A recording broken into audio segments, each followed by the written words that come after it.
Are you a cosmic stalker? Are you a detective? On the spiritual journey that I have been taken on over the last couple of years, my understanding about free will and consent at a soul level has really deepened. And it is really imperative for me that there is permission from the higher self of the person involved, permission from my own higher self, and all the guides and the lords of the records. And this is very much aligned with what I learned with Debbie in the course that we did here, and with Victoria Webby, where we've been doing light language attunements and so many magical things over the last few years. Free will and consent is very important. And so we don't want to access information about anybody else without their permission. Organically, sometimes when you go in your records, information about your parent or your sibling or your partner or somebody that you have a crush on, it probably comes up. If it comes up naturally, then it's perfect, because before we go into the records, we do a pathway prayer process by Linda Howe. And we clarify there that all information that comes through comes in for the highest good of everyone involved.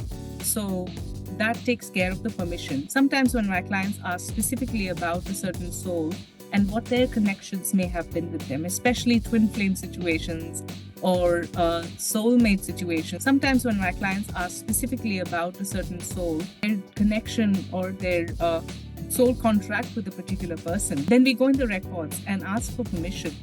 And if we get permission, it automatically comes up through different lifetimes and experiences, what the active soul contracts are and what the active frequencies are within the energy system of my client. And if anything is ready to be cleared, it gets cleared. Sometimes it's just beautiful to know that your twin sister was also your sister or mother or daughter in another lifetime, or your partner was actually your father in another lifetime. There are so many connections. It doesn't matter in the earthly realm what we call those connections, but soulmates always come to us in different roles.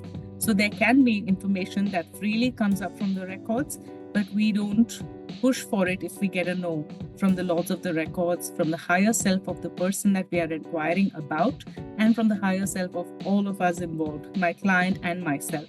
So yes, there's a lot of consent involved. There's a lot of free will and respect involved.